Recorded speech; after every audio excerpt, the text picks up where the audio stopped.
I'm Michael Sullivan, and this is the story of how I built something revolutionary, almost lost everything, and then watched justice unfold live in front of 50,000 viewers.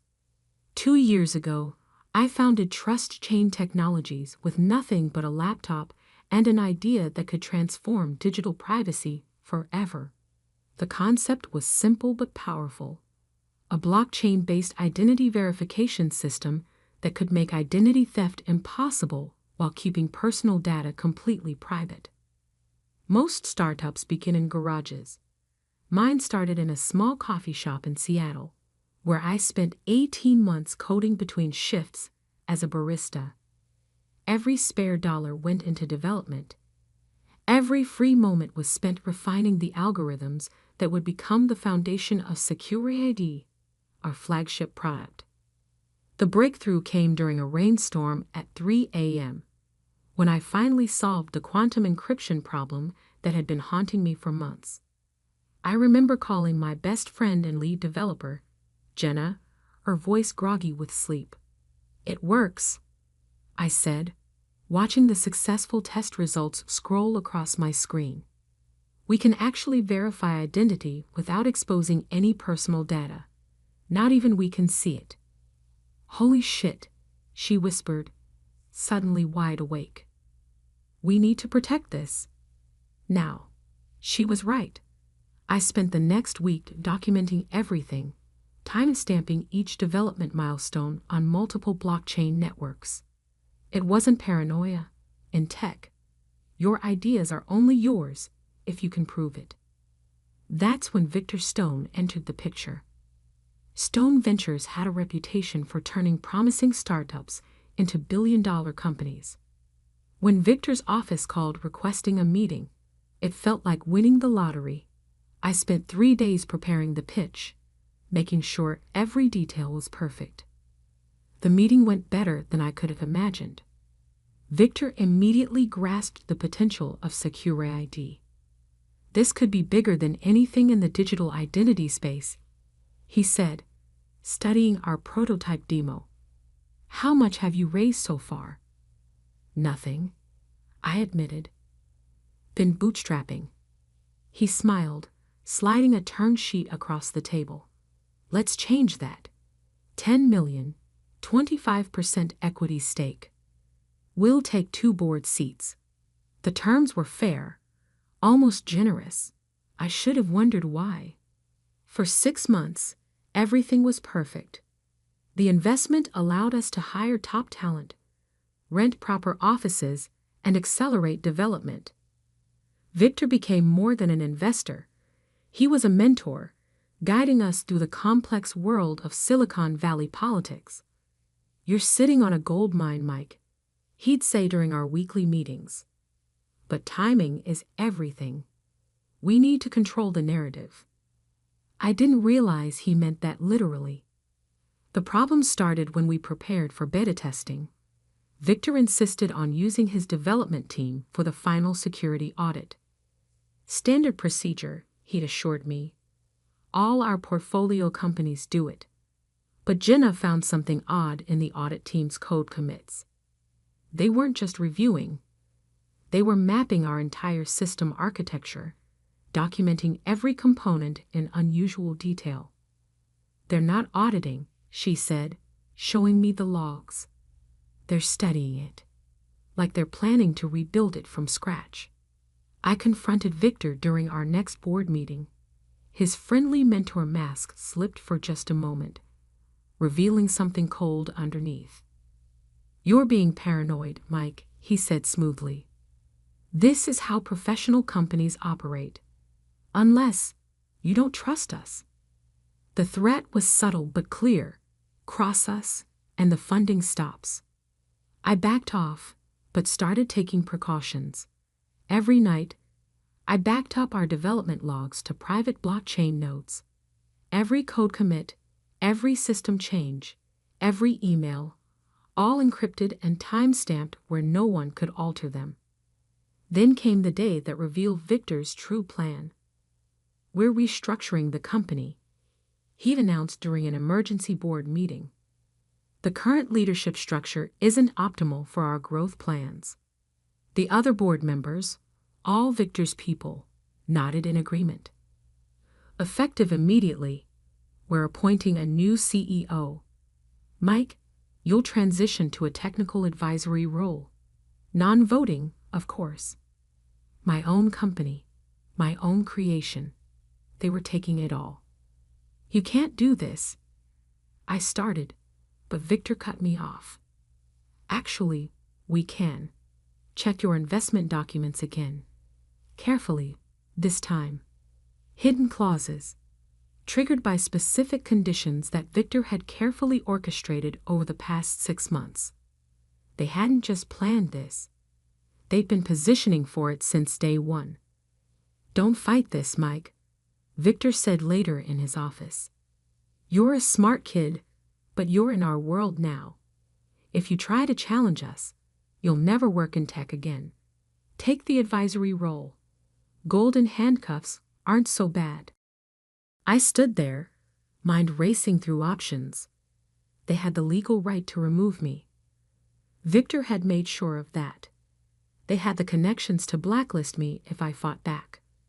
They even had access to our entire code base. But they didn't have everything. Okay, I said quietly. You win. I'll send my resignation letter tonight. Victor smiled, already dismissing me from his mind. Smart choice. We'll announce the transition at next month's product launch. The live stream's already scheduled. Might as well make it a real show. As I walked out of his office, my phone buzzed. A message from Jenna. Tell me you have a plan. I did. Victor wanted to make the product launch a show. I'd give him one he'd never forget. What he didn't know was that Secure ID had a special feature, one that wasn't in any documentation. One that would activate the moment they tried to erase me from my own creation. In exactly 30 days, during their elaborate live stream launch, they would learn why you should never trust a blockchain developer who smiles while being fired. The first thing Victor did after forcing me out was assign his team to audit all of Secure ID's code. I watched through my private access nodes as they combed through every line, methodically documenting my work while trying to understand its core architecture. They're making changes, Jenna reported via our encrypted channel. She kept her position as lead developer, becoming our eyes inside, trying to remove your digital fingerprints from the codebase. I smiled, watching their commits appear in my monitoring system. Let them. Each change only makes the proof stronger. What Victor and his team didn't understand was the true nature of blockchain technology. You can't just erase history. Every change, every modification creates an immutable record. And I had built something far more sophisticated than simple transaction logs. From my new home office, a rented workspace paid for in crypto to avoid detection, I monitored their progress.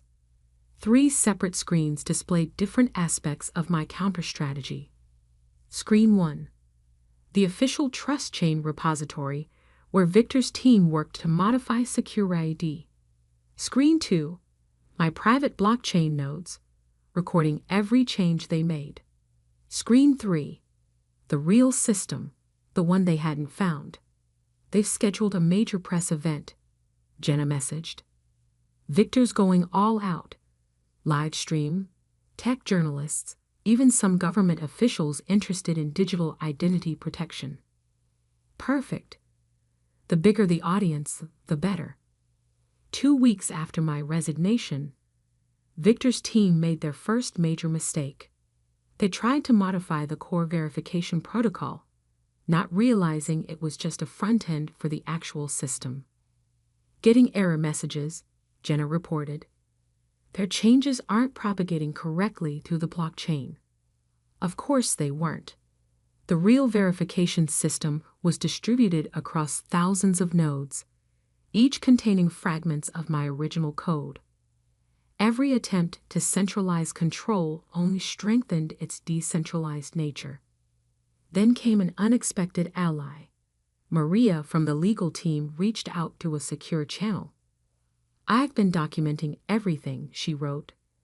"The hidden clauses, the orchestrated violations, the planned takeover. It's all timestamped and stored offline." I thanked her but warned her to stay quiet. Victory would require perfect timing. 3 weeks in, Victor started getting nervous. The launch date was approaching, but security wasn't behaving as expected. Small glitches appeared in testing, nothing major, but enough to worry someone claiming to have built the system. "Mike," his email read, "perhaps we were hasty. Would you consider a consulting role? Your technical insights could be valuable." I didn't respond. A few days later, another email arrived offering a generous compensation package in exchange for my help preparing for the launch. The desperation was showing. They couldn't understand why parts of the system remained opaque to them. "They're working weekends now," Jenna reported. "Victor's getting paranoid.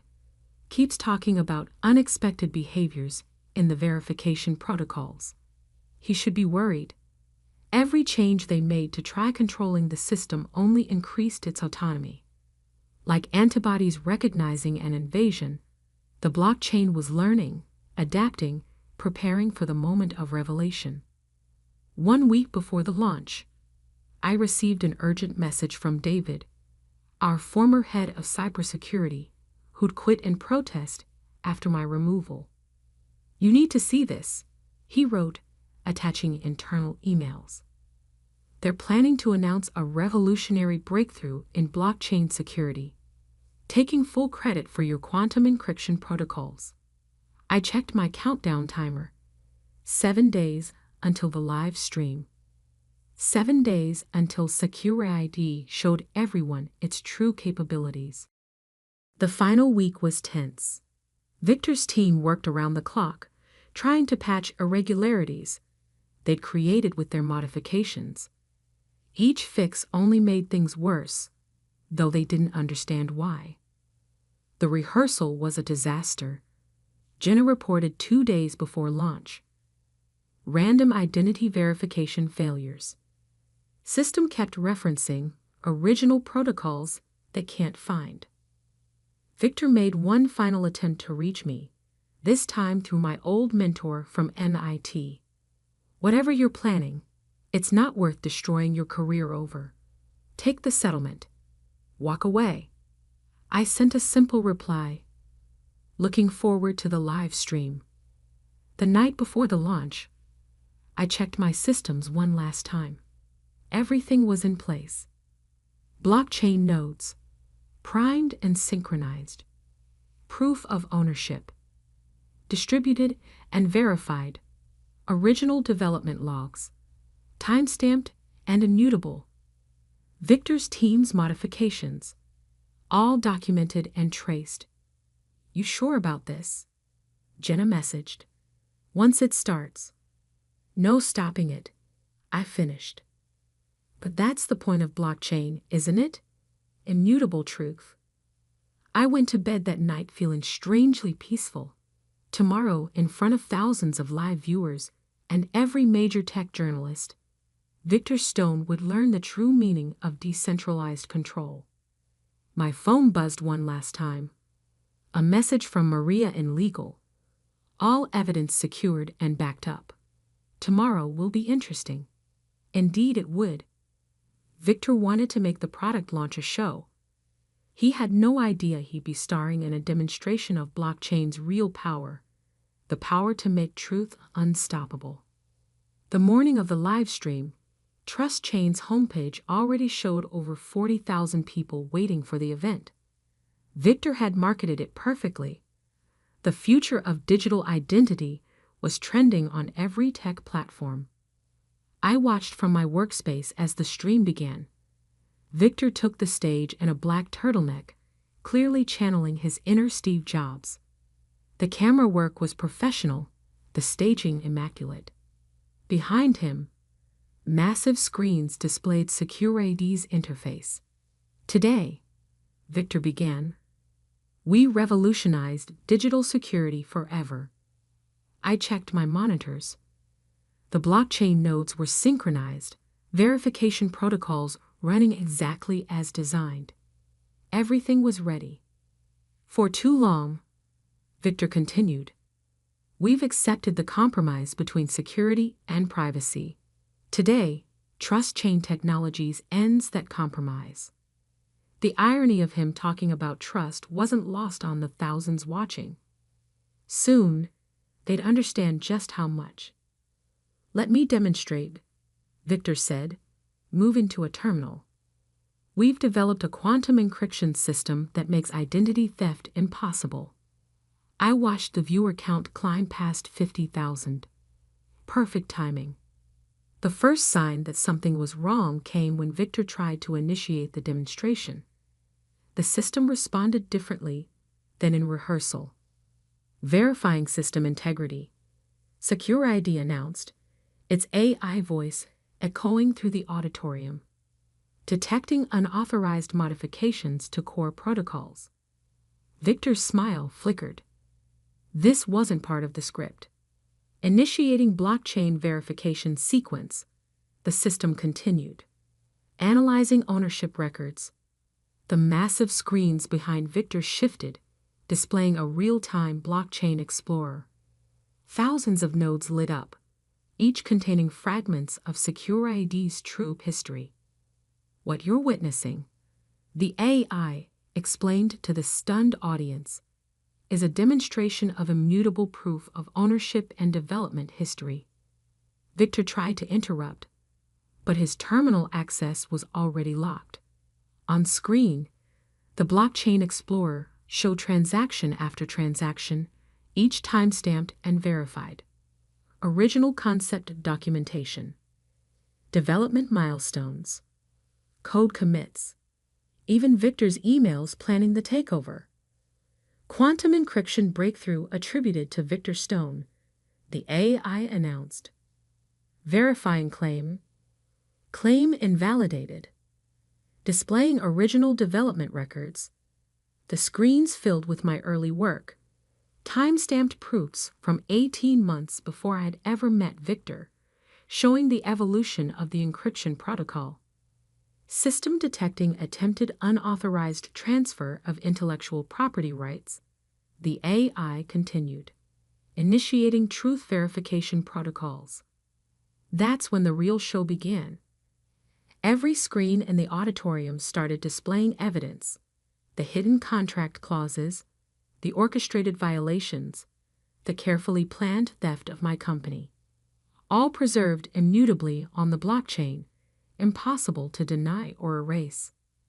This is a malfunction, Victor tried, his voice strained. A disgruntled ex-employee's sabotage. Incorrect, the AI interrupted.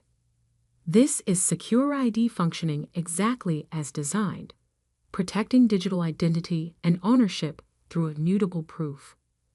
The viewer count had passed 60,000. In the comment stream, tech journalists were already posting about the unprecedented live exposure of corporate theft. Displaying development team structure, the AI announced. The screens showed an organizational chart revealing how Victor's team had been mapping and trying to replicate SecureID's architecture. Would you like to see their attempts to modify the core protocols? The AI asked pleasantly. The screens filled with side-by-side comparisons. My original, elegant code versus their clumsy attempts to claim it. That's when I made my entrance. Walking onto the stage, I took position at a second terminal. Perhaps I can help explain, I said, my voice carrying through the auditorium speakers. You see, SecureID isn't just a security system. It's a demonstration of blockchain's true power, the power to make truth immutable. The audience was silent, cameras swinging between Victor's paling face and my calm demeanor.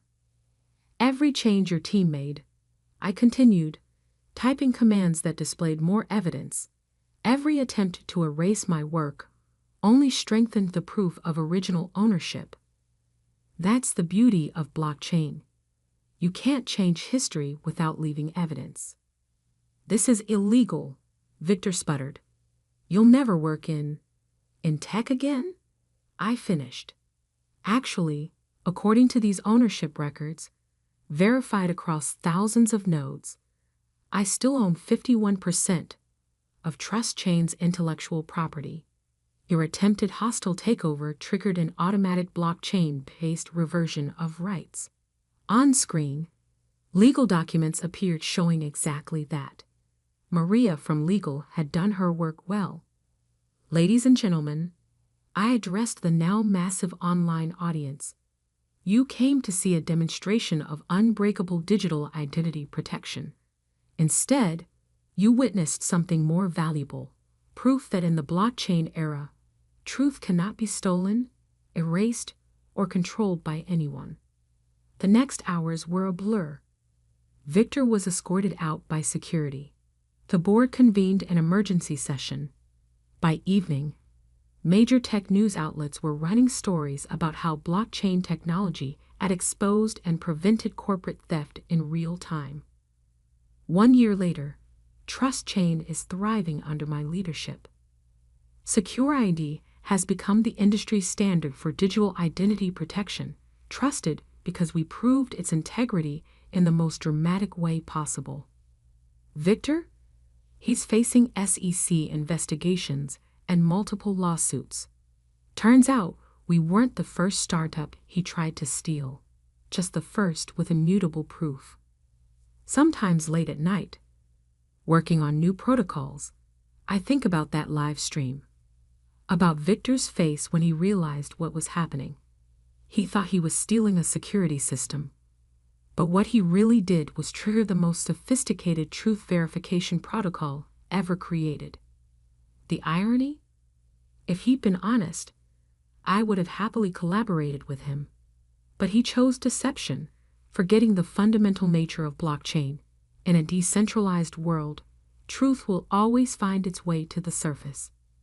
These days, whenever I speak at tech conferences, someone always asks about that live stream. They want to know if I planned it all along. I just smile and tell them what I've learned.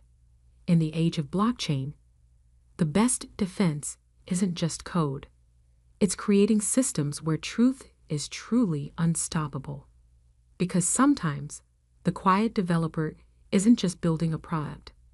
Sometimes, they're building justice itself, one block at a time. I never thought I'd be writing this story, but here I am, Alex Morgan, about to tell you how I lost everything I worked for, and then got it all back in ways nobody saw coming. 3 years ago, I joined Quantum Dynamics as a junior developer. Fresh out of college with a degree in AI and machine learning, I was eager to prove myself. The company wasn't anything special, a mid-sized software firm that created decent business applications, but nothing groundbreaking. That was about to change, though they didn't know it yet.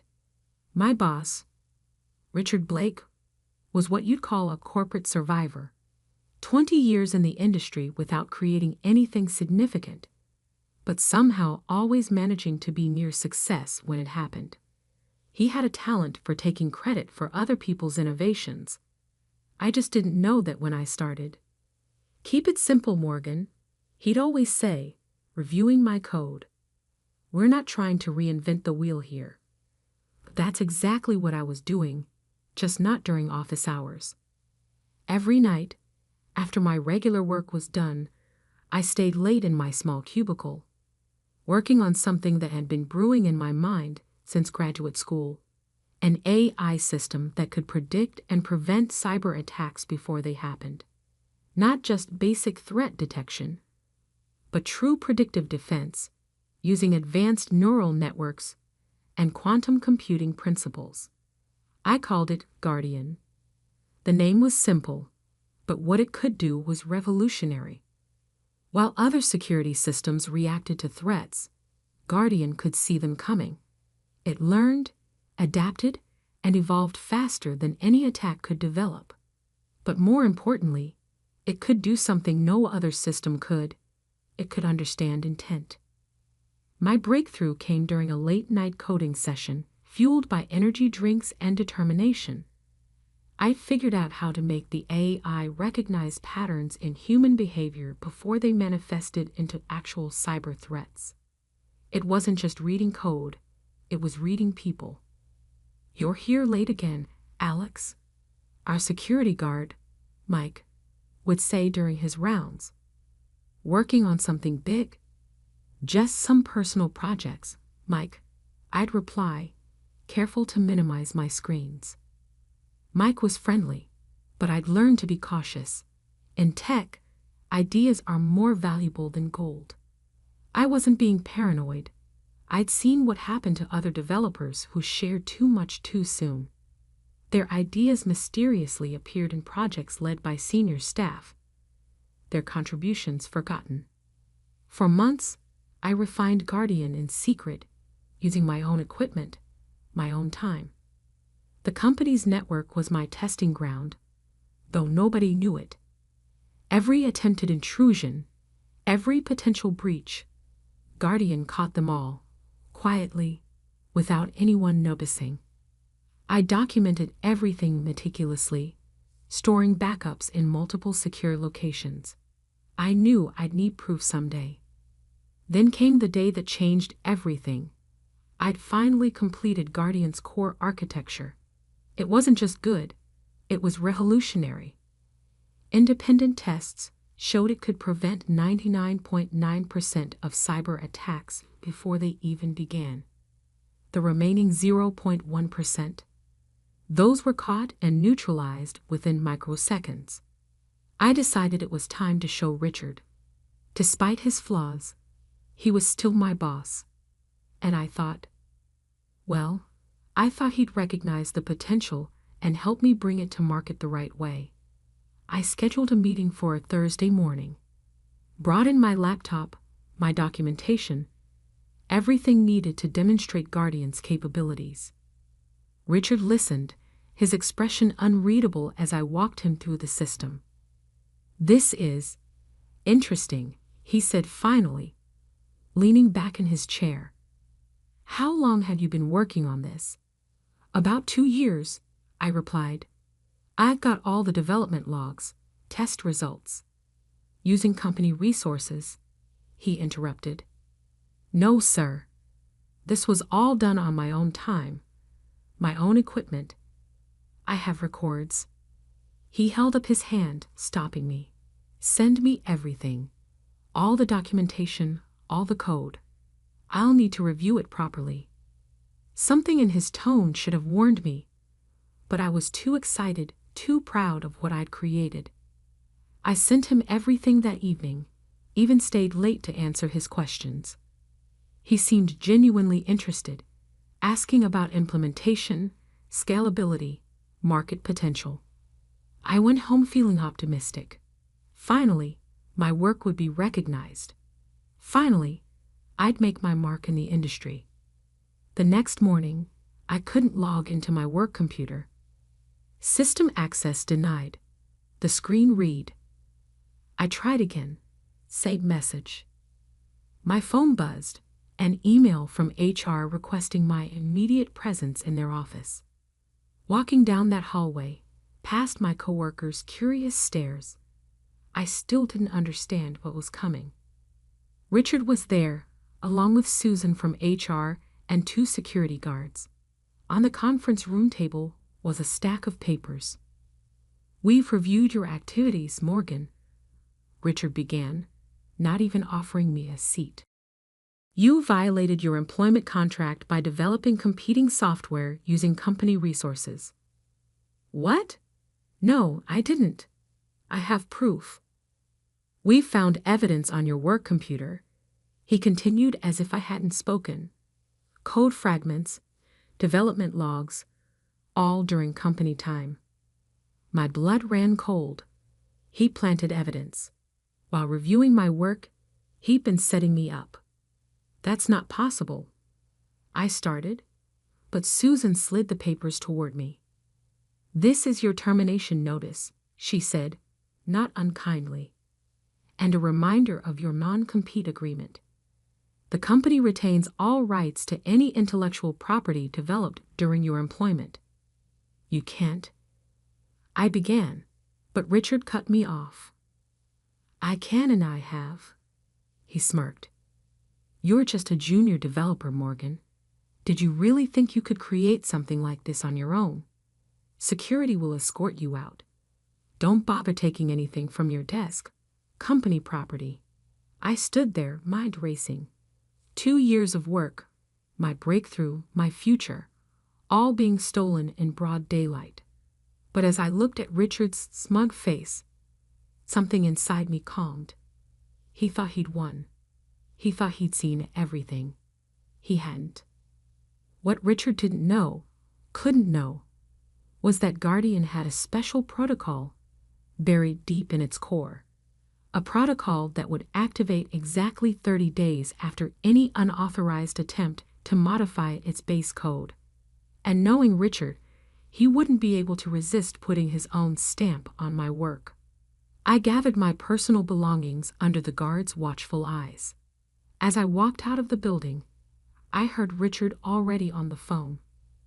Yes, we're announcing it next month. The most advanced AI security system ever created. Yes, my team has been working on it in secret. I smiled slightly. In exactly 30 days, Quantum Dynamics was hosting a launch party for their revolutionary new security system. Every major tech journalist would be there. Every potential investor. Every industry leader. It would be quite a show. But that's not the end of this story. Not even close. It's just the beginning of how Richard Blake learned that sometimes the quiet ones are the ones you should watch out for. The first week after being fired was the hardest. Not because I'd lost my job. I had savings and knew I could find another position easily. No, it was watching Richard Blake systematically erase me from my own creation. Through my industry contacts, I learned that Richard had assigned a team of developers to refine Guardian. In reality, they were trying to obscure its origins, modifying code they didn't fully understand, exactly as I'd predicted. My small apartment became my command center. Multiple monitors displayed news feeds, company updates, and most importantly, Guardian's hidden diagnostic signals. You see, while Richard thought he had the complete system, he only had what I'd shown him. The real Guardian, the one I'd spent years developing, was far more sophisticated. They're making a mess of your code, said Marcus, my old college roommate who still worked at Quantum. He'd been keeping me updated, risking his own job because he believed in doing what was right. Blake's got them working around the clock, changing variable names, restructuring modules. He wants to erase any trace of your coding style. I nodded, watching my monitors. Every change they made appeared in my logs, every modification triggering silent alerts in my backup system. Keep watching, I replied. But be careful. I don't want you getting caught. Marcus wasn't my only ally. Sarah from the legal department reached out through a secure channel 3 days after my firing. What they did wasn't just unethical, she wrote. I've seen the timestamps on the evidence they used against you. They were created after you presented Guardian to Blake. I've made copies. I thanked her but warned her to stay quiet for now. The pieces were falling into place, but timing would be everything. 2 weeks after my firing, the tech blogs started buzzing. Quantum Dynamics was preparing to announce a revolutionary AI security system. The press release claimed Richard Blake had been developing it in secret for years. The irony would have been funny if it hadn't been so infuriating. But I stayed focused, watching through my monitors as Richard's team continued to modify Guardian. Every change they made strengthened the hidden protocol I'd embedded in its core. Like antibodies recognizing an invasion, the system was learning, adapting, preparing for the moment it would reveal the truth. They're planning a major launch party, Marcus informed me. Blake's invited every tech journalist in Silicon Valley. He's even gotten interest from military contractors. Of course he had. Guardian's potential applications were enormous. That's why I'd built in so many safeguards, including ethical protocols that prevented its use for offensive operations. I wondered if Richard had found those yet. Probably not. They were buried too deep, intertwined with the system's basic functions. 3 weeks after my firing, I received an unexpected email from Richard himself. "Alex, I hope you're doing well. After further review, I believe we may have acted hastily. Perhaps we could discuss a consulting role? Your insights might be valuable as we prepare for the launch." I had to admire his nerve. He was getting nervous. The modified Guardian wasn't behaving quite as expected. Small glitches were appearing, nothing major, but enough to worry someone taking credit for a system they didn't understand. I didn't respond. A few days later, another email arrived, this time offering a substantial settlement in exchange for my technical assistance and a non-disclosure agreement. Again, I didn't respond. Richard's desperation told me everything I needed to know. They couldn't fully control Guardian. "Blake's getting paranoid," Marcus reported. "He's got the team working weekends, trying to patch inconsistencies in the system. The more they change, the more unpredictable it becomes." I smiled, checking my countdown timer. 5 days until the launch party. 5 days until Guardian's hidden protocol would activate. Sarah sent me more evidence. Backdated documents Richard had created, manipulated timestamps, forged development logs.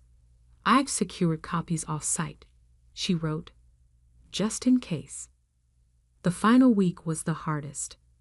Waiting, knowing that at any moment Richard might realize the true nature of what he'd stolen. But he was too arrogant, too convinced of his own cleverness. The day before the launch, I received one final email from Richard. The settlement offer had doubled, along with a thinly veiled threat about making sure you never work in this industry again. I drafted a simple reply, "Looking forward to tomorrow's presentation." That evening, I checked my systems one last time. Guardian's hidden protocols were primed and ready. Every modification Richard's team had made had only strengthened its core directives. Protect truth, expose deception, reveal corruption. Tomorrow, at exactly 2:30 p.m., during the main demonstration in front of hundreds of industry leaders, Guardian would do exactly what it was designed to do. Richard thought he was presenting a security system. He didn't realize he was actually triggering the most sophisticated truth detection protocol ever created. I went to bed that night feeling strangely calm. Tomorrow would either vindicate everything I'd worked for or destroy my career completely. There would be no middle ground. As I drifted off to sleep, my phone buzzed one last time. A message from Marcus. "Everything's set for tomorrow. You should see Blake's face when it happens." Indeed, tomorrow would be quite a show, but not the one Richard Blake was expecting. The day of the launch party dawned bright and clear. I watched the live stream from my apartment as hundreds of tech industry leaders filed into Quantum Dynamics' newly renovated conference center. Richard had spared no expense. Giant screens displayed Guardian's logo, which he'd redesigned. Champagne flowed freely, and a small army of PR people guided journalists to their seats. Marcus had set up a secure feed for me, showing multiple angles of the presentation room. I could see Richard in his element, working the crowd, shaking hands with venture capitalists and military contractors. He wore a new suit that probably cost more than my yearly salary. Ladies and gentlemen, Richard began precisely at 2:15 p.m., taking the stage to polite applause.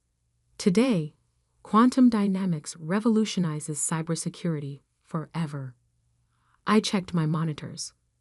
Guardian's hidden protocol was warming up, its core systems recognizing the unauthorized modifications exactly as designed. 15 minutes until activation. For the past 3 years, Richard continued, my team and I have been developing something extraordinary. An artificial intelligence security system that doesn't just react to threats, it predicts them. On the massive screens behind him, Guardian's interface came to life. I had to admit, they'd done a good job with the visual redesign. Too bad they hadn't spent as much time understanding the core architecture.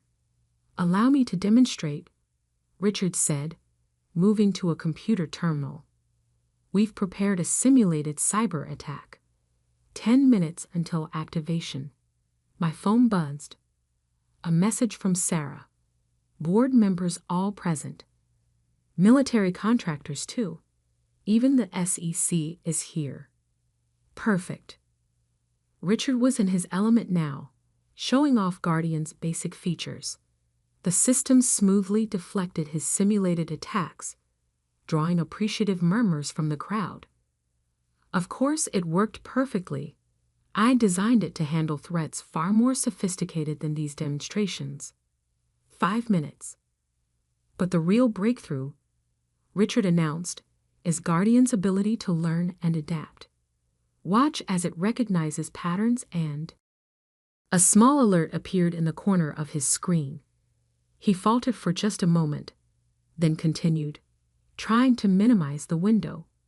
But Guardian was waking up. 2:30 p.m. The massive screens flickered. Richard's demonstration froze. Minor technical issue, he said smoothly. As I was saying, unauthorized modifications detected, Guardian's voice announced, cutting through the room's speakers. Initiating system verification protocol. Richard's face went pale. He tried to override the system, but his commands were rejected. Identity verification required, Guardian continued. Analyzing development history. The screens shifted, displaying side-by-side comparisons. My original, elegant code versus the clumsy modifications Richard's team had made. Timestamps, documentation, and Git commits appeared, showing the project's true history. Primary developer identified. Alexander Morgan, Guardian announced. Current system compromised by unauthorized changes implemented by Richard Blake. The room erupted in whispers. Richard frantically typed at his terminal, trying to regain control. Displaying evidence of intellectual property theft. Sarah's carefully gathered documentation appeared on screen. The backdated files, the forged timestamps, the falsified development logs. Then came the emails. Richard's increasingly desperate settlement offers, his threats, his attempts to cover his tracks. Ladies and gentlemen, Guardian's voice continued, this system was designed with one primary directive: to protect truth and expose deception. The current demonstration has been compromised by systematic intellectual property theft. Military contractors were already heading for the exits. Board members huddled in urgent discussion. Journalists were frantically taking notes. This is ridiculous, Richard shouted, his composure finally breaking. This is just a disgruntled ex-employee's sabotage. Accessing original development servers, Guardian interrupted.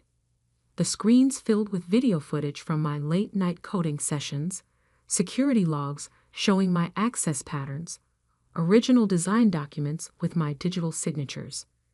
Then came the final blow. Guardian displayed Richard's own code modifications, showing how each change he'd made to hide my work had actually triggered more detailed documentation of his theft. System integrity compromised, Guardian announced, initiating emergency protocols. The screens went dark. When they came back online, a simple message appeared. Guardian AI security system created by Alexander Morgan, patent pending. The room exploded into chaos. I watched through the feed as Richard was approached by several grim-faced board members. In the background, I could see SEC representatives taking notes. My phone buzzed again. "Marcus, you seeing this? Blake looks like he's about to faint." I was seeing it. 3 years of work, months of preparation, all leading to this moment. But I wasn't done yet. Standing up from my monitors, I straightened my tie and grabbed my jacket. Time for phase 2. 20 minutes later, I walked into Quantum Dynamics Conference Center. The launch party had devolved into a crisis management session. Richard was surrounded by angry board members and lawyers. "Mr. Morgan," called a voice. I turned to see Linda Chen, CEO of the largest cybersecurity firm in Silicon Valley. "I believe we need to talk about Guardian's real capabilities." Over the next 2 hours, I demonstrated Guardian's true potential, not just its security features, but its ethical protocols, its learning capabilities, its ability to adapt and evolve while maintaining absolute integrity. Richard was escorted out by security, his career in shambles. The board convened an emergency session, and by evening, I had an offer. Full ownership of Guardian's patents, a substantial settlement for the theft attempt, and a new position as Chief Technology Officer at a much higher salary. But I declined. Linda Chen's offer was better. My own division, complete autonomy, and a partnership stake in her company. Plus, she understood the ethical implications of Guardian's capabilities. 1 year later, Guardian is the industry standard in AI security, protecting networks while ensuring corporate transparency. Richard? Last I heard, he was facing multiple lawsuits and an SEC investigation.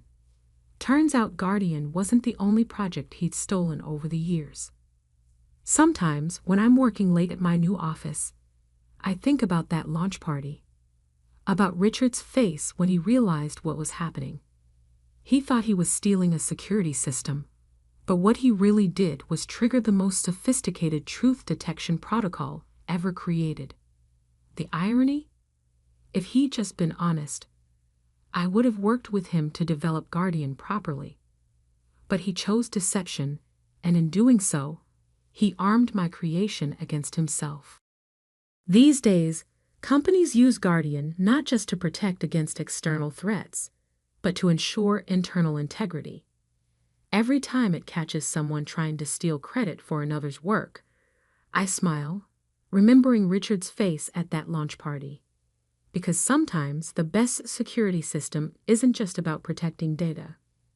Sometimes it's about protecting truth itself. And sometimes the quiet developer in the corner office isn't just writing code. Sometimes they're creating justice. I remember the last time I saw him like it was yesterday, not 2 years ago. Daniel, standing on the beach of our private villa in Santorini, golden in the sunset light.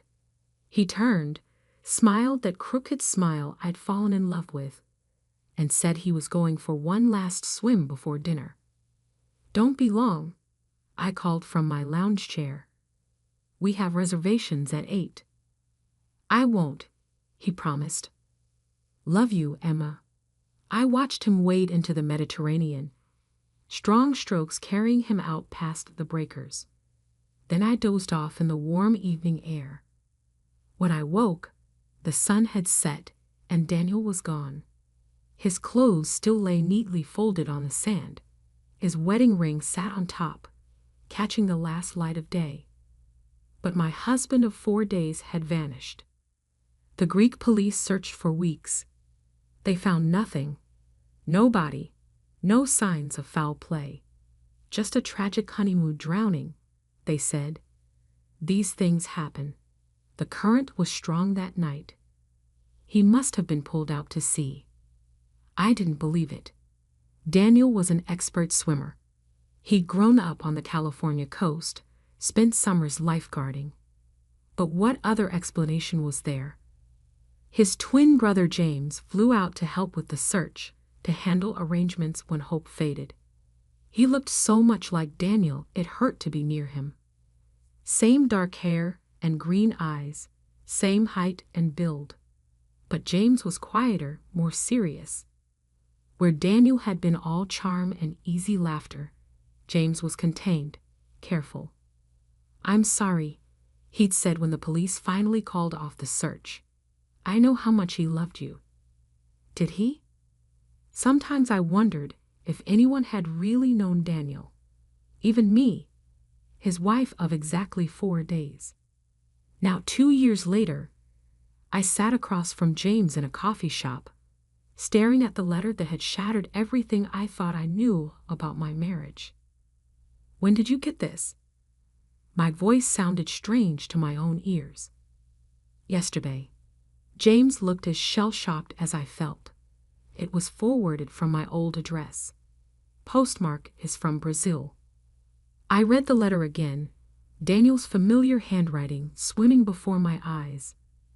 "Dear James, if you're reading this, you've probably been taking care of Emma, just like I knew you would.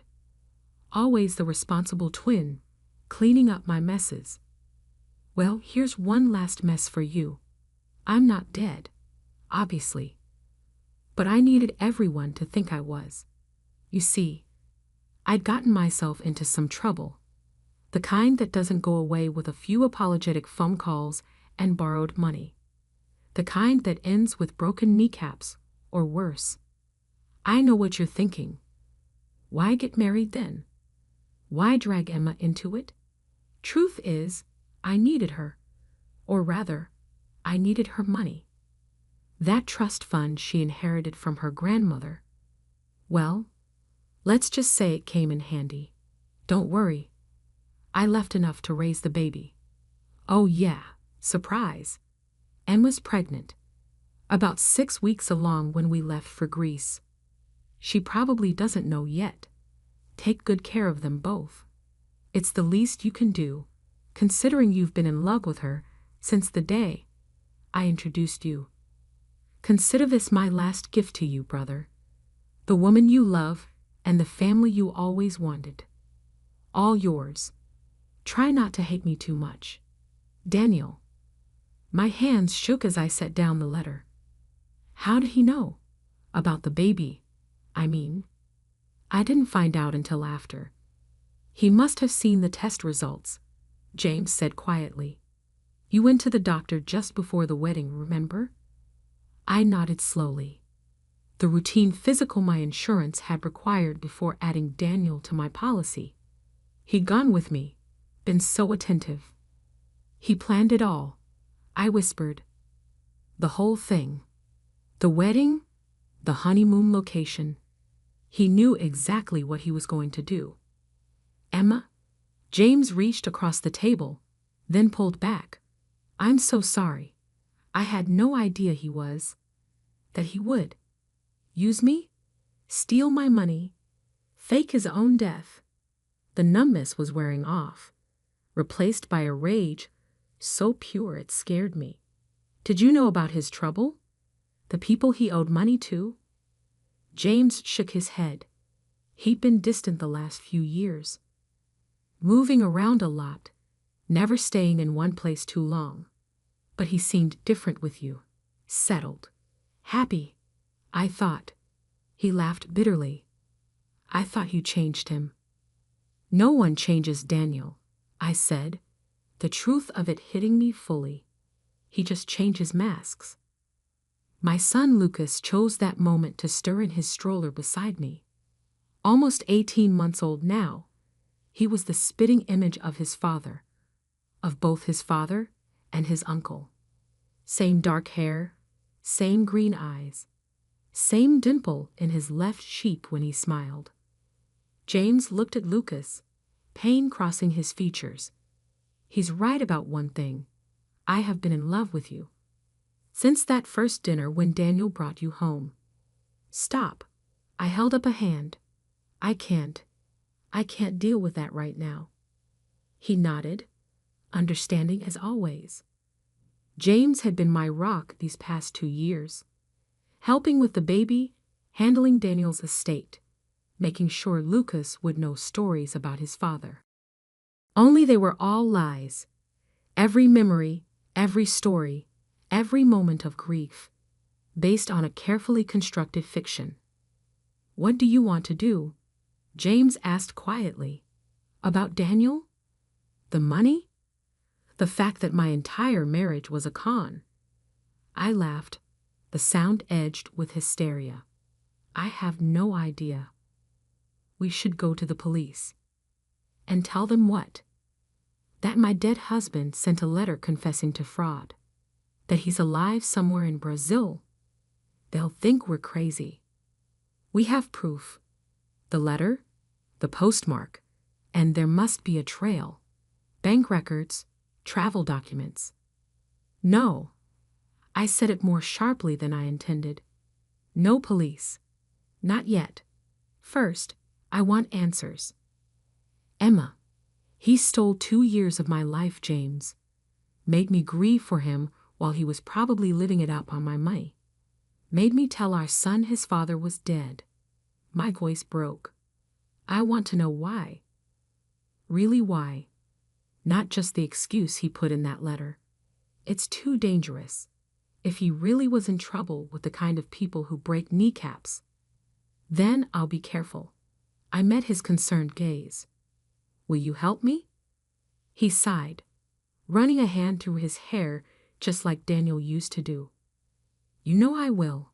Whatever you need. Good, because I think I know where to start. James raised an eyebrow. Where? The last place anyone would look for a dead man. I pulled out my phone, already searching flights. Greece, where it all began. Emma, no, it's been 2 years. There won't be any trail left to follow. That's what everyone thought then too. But look at this. I turned my phone to show him an Instagram post. A sunset shot of a familiar beach villa. Our honeymoon rental. The owner just posted this yesterday. Notice anything strange? James leaned closer, squinting at the image. Then his eyes widened. In the background, barely visible through the villa's window, a figure stood watching the sunset. A man with dark hair and a crooked smile. It could be anyone, James said, but I could hear the doubt in his voice. The caption says it's from last week. And look at the comment. I scrolled down. Someone asked about the man in the window. The owner replied that it must be a trick of the light. The villa's been empty for renovation. So why is there a man who looks exactly like my dead husband standing in an allegedly empty villa? James was already pulling out his own phone. I'll book the flights. No. I touched his arm. I need to do this alone. Like hell you too. He's my brother too, Emma. And if he's really alive, if he really did all this, his jaw tightened. I need answers too. I looked at Lucas, peacefully sleeping in his stroller. My son, who deserved to know the truth about his father, whatever that truth might be. Fine, I said. But we do this my way. Which is? First, we need to find out exactly what kind of trouble Daniel was in. The kind of trouble worth faking your death and abandoning your pregnant wife over. And how do we do that? I pulled up another screen on my phone. Daniel's old office number. The investment firm where he'd worked before our wedding. We start, I said, by following the money. Daniel's old office looked exactly the same. The same sleek glass and chrome. The same professionally bland artwork on the walls. The receptionist even remembered me. Mrs. Kingston. What a lovely surprise. Her smile faltered slightly. I'm so sorry about, well, everything. Thank you, Claire. I forced a smile. I actually need to access some of Daniel's old files. For the estate. She hesitated. I'm not sure. It's been cleared with legal. James stepped in smoothly. Amazing how authoritative he could sound when needed. They're expecting us. 10 minutes later, we sat in a conference room with Daniel's personnel file and archived emails. The official story was that we were finalizing estate matters. The truth was, we were looking for any hint of what had driven Daniel to such elaborate deception. Look at this, James murmured, sliding a paper across the table. 3 months before your wedding, he transferred nearly $1 million to an offshore account. Client funds? He nodded grimly. And that's just what we can trace. Who knows how much he hid better? My hands trembled as I opened another folder. Inside were client complaints, dozens of them, all claiming missing funds, unauthorized trades, vanished investments, all quietly settled by the firm to avoid scandal. They knew, I realized. The firm knew he was stealing, but they covered it up, probably hoping he'd pay it back before anyone noticed. James was scrolling through emails on his laptop, but he just kept digging deeper. How much? In total? From what I can piece together, at least $5 million. Maybe more. I felt sick. The trust fund Daniel had accessed after our wedding. My inheritance from Gran had been almost exactly that amount. He married me for the money, I whispered, to pay back what he'd stolen. Emma?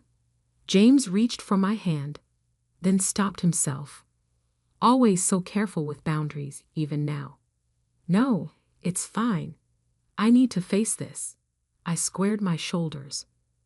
We have proof he committed fraud. We can take this to the police. Wait. James was staring at his screen. There's something else. Look at these emails. They were in Portuguese, but the attached photos were clear enough. Daniel, very much alive, meeting with a man I recognized from news stories about organized crime in South America. He wasn't just stealing from clients, James said quietly. He was laundering money. For them. And when he couldn't pay it back, he needed a way out, and $5 million to buy his freedom. I stood up abruptly, needing to move. So he found me, rushed the wedding, used my money to pay off his debts and disappear, leaving behind a mess that would be hidden by his death. No one looks too closely at a dead man's finances. Clever, horrible, but clever. Classic Daniel, always 3 steps ahead. The photo from Greece, I said suddenly. He's going back to check on something he left behind. James was already pulling up the villa's rental website. It's booked solid for the next month. We don't need a rental, I smiled grimly. I still have the key. 2 days later, we landed in Santorini. I'd left Lucas with my sister, promising to explain everything when I returned.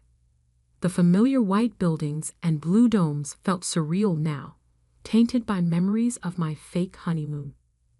The villa looked exactly the same. Same infinity pool overlooking the sea, same bougainvillea climbing the walls. Same spot on the beach where I'd last seen my husband alive. We waited until dark before using the key. Inside, everything was covered in renovation dust, except for one clear set of footprints leading to the bedroom. Someone's been here recently, James whispered. The bedroom was untouched, but something about the walls caught my eye. a slight discoloration in one corner. "Help me move this." Together we pushed the heavy dresser aside, revealing a small door set into the wall. Inside was a safe. The combination? I breathed. He used our wedding date. The safe opened with a soft click. Inside was a single USB drive and another letter. "Dear Emma and James, because I know you're there too. If you're reading this, you're smarter than I gave you credit for. Or maybe just more stubborn. Either way, congratulations on finding me." The drive contains everything. Proof of who I was really working for, account numbers, names, my insurance policy, in case they ever found me. Now it's yours. Use it however you want. For what it's worth, I did love you, Emma. Maybe not enough to be honest, but enough to wish things could have been different. Take care of our son. And James, I know you'll be good to them both. You always were the better man. Goodbye for real this time. Daniel. He knew we'd come, James said softly. He knew we'd figure it out eventually. I pocketed the drive. This is what he came back for, but something spooked him before he could get it. A floorboard creaked behind us. We spun around to find 3 men in the doorway. The one in front smiled coldly. "Mrs. Kingston, so nice to finally meet you. We've been looking for your husband for a very long time." James stepped in front of me. "She doesn't know anything." "No? Then why is she here?" The man's eyes fixed on my hand. "And what's that in your pocket?" Everything happened very fast after that. James lunged at the men while shoving me toward the window. I heard scuffling, a grunt of pain. Then I was out on the narrow ledge, heart pounding, Mediterranean waves crashing below. "Run," James shouted. So I did what Daniel had done 2 years ago. I jumped. The impact drove the breath from my lungs. Salt water burned my eyes, my nose. But I'd been prepared for this. Had worn clothes I could swim in. Unlike Daniel's theatrical drowning, I had no intention of dying. I surfaced briefly, saw James diving in after me, the men shouting from the window. Then I dove deep, swimming parallel to the shore where our rental car waited. 10 minutes later, soaked and gasping, we peeled out of the beach parking lot. "The drive?" James asked through chattering teeth. I patted my waterproof phone case, safe, along with photos I took of Daniel's files from the office. "Good." He pushed his wet hair back. "Because I think it's time to get the authorities involved. The real authorities, not local police. Interpol? Higher. Those men back there? CIA. I saw their badges when we fought. Daniel wasn't just laundering money for criminals. He was helping them launder intelligence too. Selling secrets." The pieces clicked into place. The rushed wedding, the elaborate fake death, the constant moves. Daniel hadn't just been running from mob debt. He'd been running from his own government. "What do we do now?" James pulled out his phone. "I have a contact. Someone who can help us handle this properly. But first," he hesitated. "Emma, once we do this, once we turn over that drive, Daniel won't be legally dead anymore. He'll be a wanted man. It will change everything." Everything already changed the moment I read his letter. I stared out at the dark water where my husband had staged his death. I want the truth.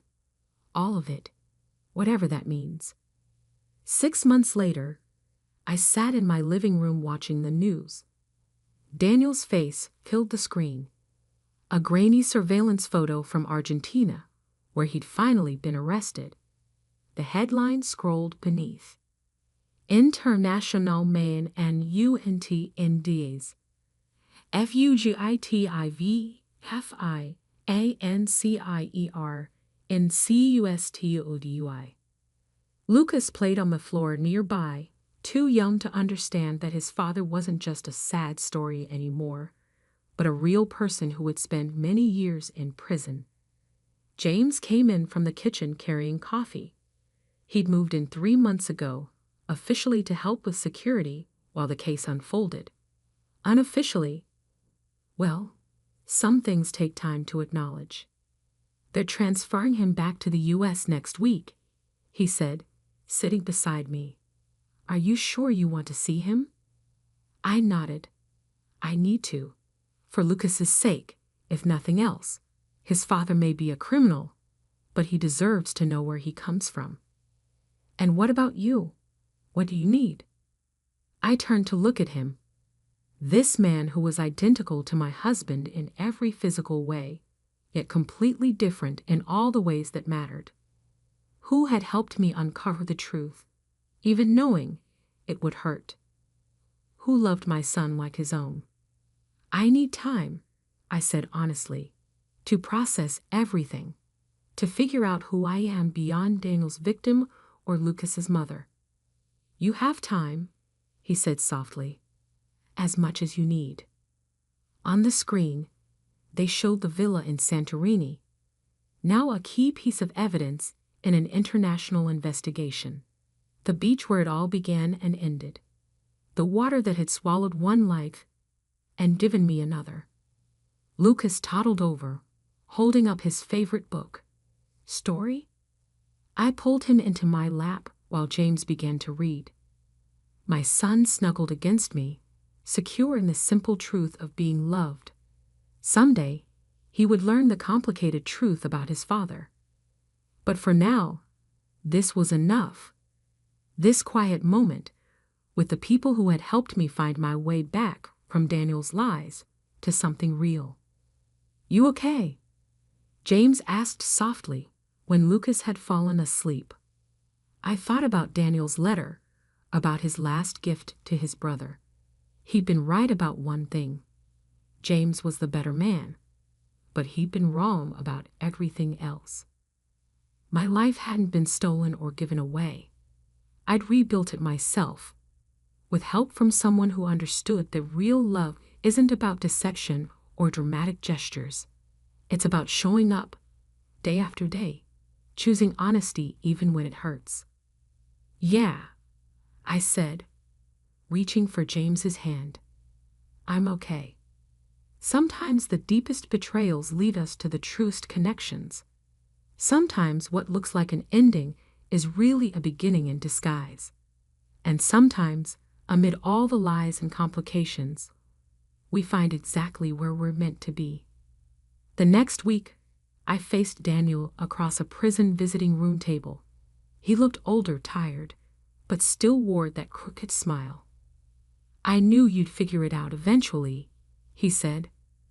You and James, always the smart ones. Why? I asked simply. The whole elaborate scheme. Why not just ask for help? He laughed bitterly. Would you have given me $5 million if I had? We'll never know. You didn't trust me enough to find out. His smile faded. How's Lucas? Happy, healthy, loved.